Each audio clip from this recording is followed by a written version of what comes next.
31. 유머는 연습할 수 있다. 타인의 농담을 아무렇지 않게 웃어넘기고 때로는 자조적인 말로 응수할 수 있으려면 먼저 나 자신을 제대로 이해해야 한다. 몇 년 전 강연을 부탁받고 한 유명 학교에 갔을 때의 일이다. 교장 선생님은 따뜻하게 나를 맞아주시며 이렇게 말했다. 우리 집에 선생님 아버님이 쓰신 책이 다 있습니다. 그러고는 단상으로 올라가 천여 명의 학생들에게 힘차게 소개했다. 학생 여러분, 저명한 작가님을 모셨으니 뜨거운 박수로 맞아주십시오. 작가 류용님입니다.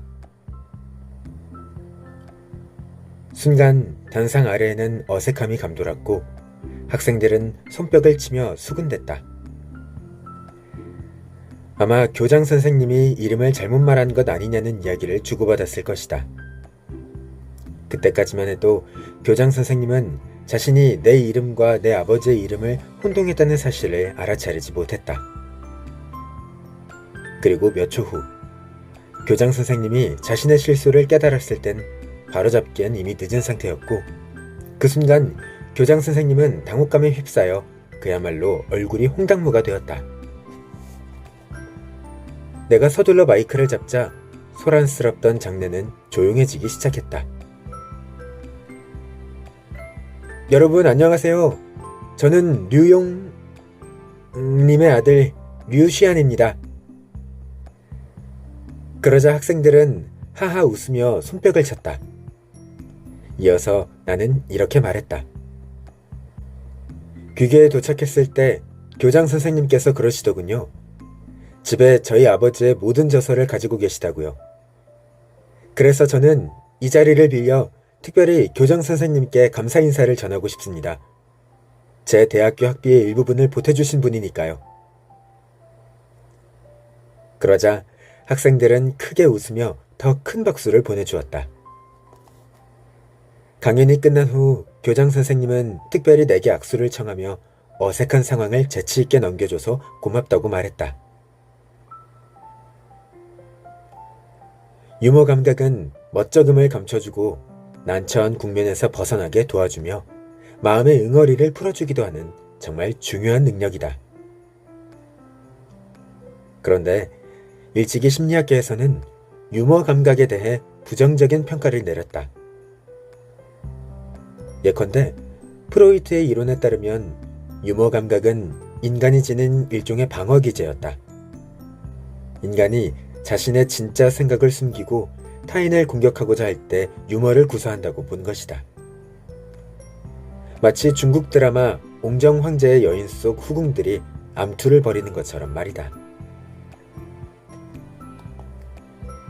심지어 일부 심리학자는 이 이론을 바탕으로 유머는 에고이즘과 나르시시즘, 그리고 공격성을 띤 행위이기 때문에 마땅히 이를 삼가야 한다고 주장하기도 했다. 후속 연구를 통해 이러한 이론이 뒤집혔으니 망정이지 그렇지 않았다면 정말 재미없을 뻔했다. 물론 유머는 공격성을 띨 수도 있다.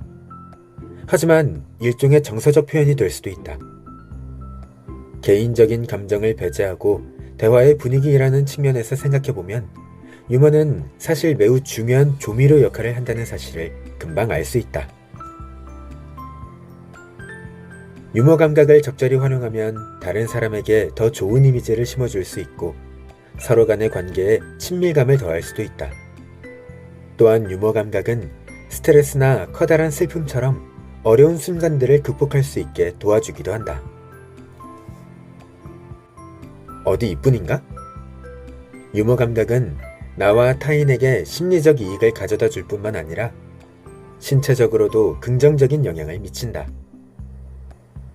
실제로 유머 감각을 잃지 않고 항상 웃으며 사는 사람은 심폐기능과 순환계통이 좋고 고통을 참아내는 능력도 높은 편이다. 그래서 심리학의 아버지 마틴 셀리그만은 유머 감각을 인간의 가장 기본적인 24가지 성격적 강점 24 캐릭터 스트렝스스 하나로 분류하기도 했다. 미국의 희극 배우 밀튼 버럴의 말 맞다나 웃음은 잠깐의 휴가다. 그래서 우리가 유머 감각이 넘치는 사람을 좋아하고 코미디 영화의 주인공들이 사랑받는 것이다. 단, 사교 장소에서 유머를 구사할 때는 주의해야 할 3가지가 있다. 첫째, 남을 놀릴 때는 되도록 상대의 장점을 공략해야 한다. 남에게 크게 상처를 주지도 자신의 품위를 손상하지도 않는 정도의 농담은 긴장된 분위기를 완화하며 삶의 작은 활력을 불어넣기도 한다. 하지만 이때 유의해야 할 점이 있다. 바로 농담을 농담으로 받아들이지 못하고 불쾌함을 드러내는 사람이 생길 수 있다는 사실이다. 농담의 도가 지나쳐서일 수도 있지만 간혹 상대의 자존심이 너무 강해서 그런 경우도 있으니 절대 상대의 외모에 대한 농담은 하지 않는다는 것을 기본 원칙으로 삼아야 한다. 예컨대 상대가 자신의 뚱뚱함을 자주 하더라도 이에 장단을 맞추거나 한술 더 떠 웃음거리로 삼는 일은 삼가야 한다. 스스로 자신이 뚱뚱하다고 자주 섞인 말을 하는 그도 사실은 유리 멘탈일지 모르기 때문이다. 생각해보라. 신체에 장애가 있어 절뚝거리며 걷는 사람을 보고 그의 걸음걸이를 비웃은 적이 있던가? 아마 없을 것이다. 행여 그가 길을 걷다 우스꽝스러운 모습으로 넘어졌다 하더라도 그를 비웃는 사람은 없을 것이다. 왜냐? 그것이 그의 능력적 한계임을 잘 알고 있기 때문이다. 그러나 평소 운동신경도 뛰어난 멀쩡한 친구가 처음으로 스케이트를 배우며 이리 비틀 저리 비틀 다소 우스꽝스러운 모습을 보여주었다면 이를 놀리는 건 아무 문제가 되지 않는다. 놀리는 당신이나 놀림을 당하는 친구나 그것이 그의 평소 모습이 아니며 또 그의 능력적 한계도 아니라는 사실을 알고 있기 때문이다.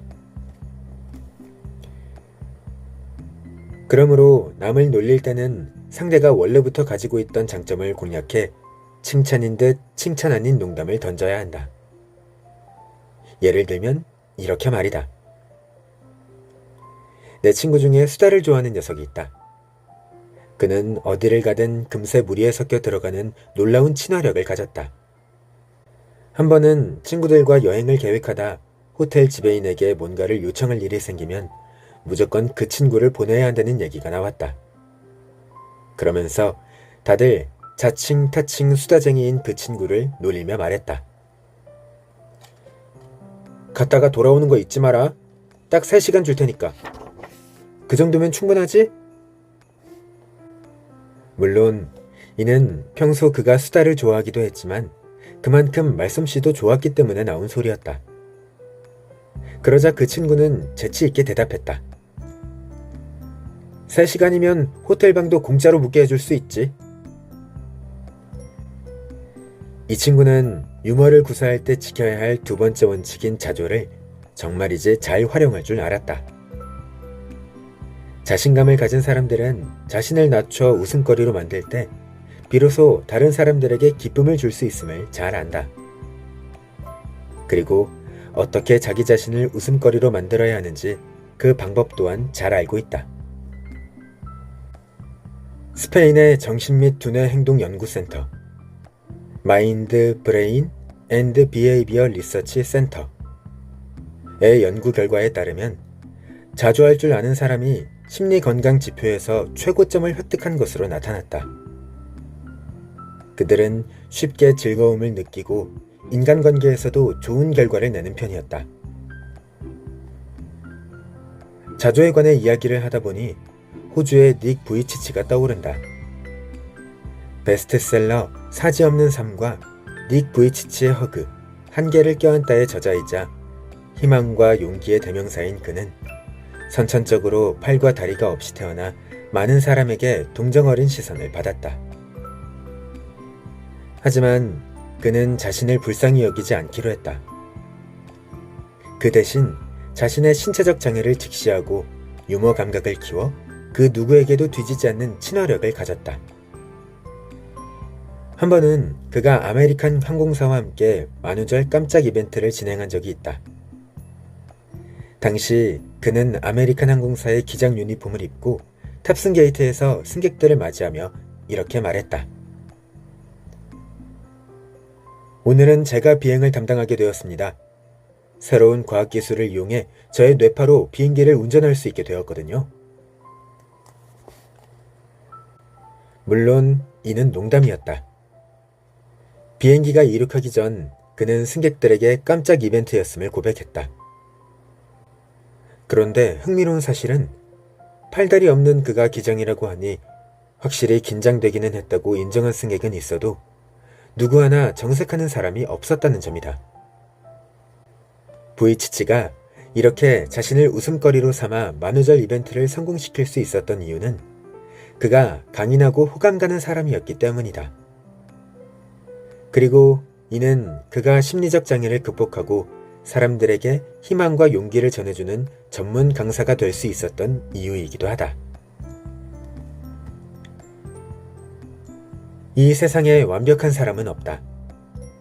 그저 자신의 체면을 지키기 위해 완벽한 척을 할 수 있을 뿐이다.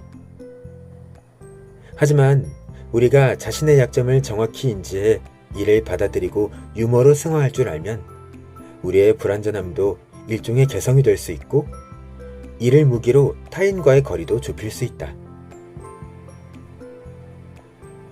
어린 시절 미국으로 이민 갔을 때 우리 가족은 뉴욕 교회에 거주했는데 이웃이 전부 백인이었다.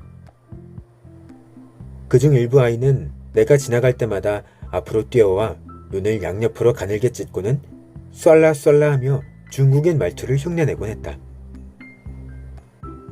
그러던 어느 날 더 이상 참을 수 없었던 나는 그들에게 말했다. 미안하지만 너희 발음 완전 엉망이거든? 우리는 쏠라라고 안 하고 콩캉콩캉이라고 한다고. 그들은 내 예상 밖의 행동에 잠시 멍해 있더니 이내 하하 웃음을 터뜨렸고 이 일로 우리의 관계는 전환점을 맞이했다. 그들과 친해지고 나서 나는 그들이 중국 음식점에조차 가보지 않았다는 사실을 알게 되었다. 맙소사, 한평생 중국 음식을 먹어보지 못한 외국인이라니 믿어지는가? 그래서 나는 그들을 집으로 초대해 우리 할머니가 만든 타이완식 수육을 맛보여 주었다.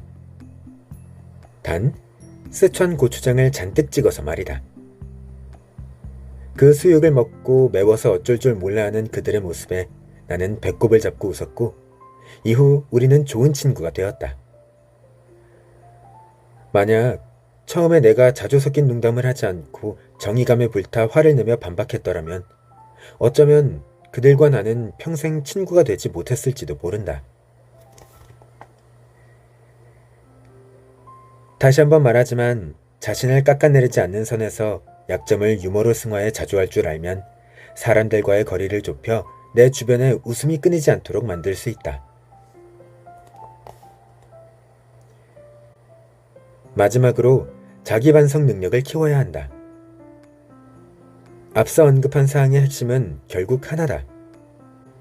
바로 다른 사람의 농담을 웃어넘기거나 자주 섞인 유머를 구사할 수 있는가는 자기 자신을 얼마나 잘 이해하고 있는가에 달렸다는 것이다. 우리는 때로 다른 사람이 무심코 던진 농담에 불같이 화를 내기도 한다. 그들은 아무것도 모른다고. 어떻게 그렇게 바보 같고 무례할 수 있느냐면서 말이다. 하지만 왜 그렇게 화가 나는지 가슴에 손을 얹고 생각해보면 그 이유는 의외로 간단하다는 것을 알 수 있다. 바로 자신이 마음속으로 가장 걱정하고 가장 약하다고 생각하는 그 부분을 상대가 건드렸기 때문이다. 이럴 때는 자기 반성을 통해 자신을 좀 더 이해하고 자신감을 기를 필요가 있다. 자기 반성은 긍정 심리학과 마음 챙김 훈련에서도 매우 중요한 기술인데 간단히 말하면 내가 왜 이런 감정이 드는 걸까? 라고 자문해 보는 것이다. 자기 반성이라고 해서 자기 자신을 비꼬고 헐뜯을 필요는 없다는 뜻이다. 그러니 다음엔 친구의 무심한 농담에 화가 치밀어 오르거든 잠시 멈춰서서 자문해보자. 그러면 자신이 느끼는 분노의 이면에 그동안 자신이 마주하기 싫었던 약점이 숨어 있었음을 발견할 것이다. 그렇다면 용기를 내어 마주해보면 어떻겠는가? 친구의 농담이 변화의 시작이 될 수 있도록 말이다. 그러면 언젠가 훗날 그 친구에게 감사할 날이 올지 누가 알겠는가? 그래서 나는 유머와 관련한 수많은 명언 중에서도 미국의 유머 작가 리오 로스튼의 이 말을 참 좋아한다. 유머란 깊이 있는 관찰 결과를 다정하게 전달하는 방법이다. Humor is the affectionate communication of insight. 우리의 인생이나 현실의 황당무계함과 우스꽝스러움에 대한 깨달음에 현재의 통찰력을 반영해 이를 비공식적인 농담조로 다정하게 전달하는 것. 이것이 바로 사람의 마음을 파고드는 유머다. 나는 인생에 대한 통찰력과 친근감과 따스함과 천연덕스러움을 가진 유머러스한 사람이 되고 싶다. 이 책을 읽는 당신 또한 황당하고 비이상적인 인생의 일면을 함께 웃어넘길 수 있는 사람이 되었으면 한다. 매일 3분 습관. 유머 감각을 키우는 연습 방법. 스텝 1. 남을 놀릴 때는 되도록 상대가 원래부터 가지고 있던 장점을 공략해 칭찬인 듯 칭찬 아닌 농담을 던진다. 스텝 2. 자조를 적절히 활용한다. 자신을 깎아내리지 않는 선에서 약점을 유머로 승화해 자조할 줄 알면 사람들과의 거리를 좁혀 내 주변에 웃음이 끊이지 않도록 만들 수 있다. 스텝 3. 자기 반성 능력을 키운다. 간단히 말하면 내가 왜 이런 감정이 드는 걸까? 라고 자문해 보는 것이다. 자기 반성이라고 해서 자기 자신을 비꼬고 헐뜯을 필요는 없다.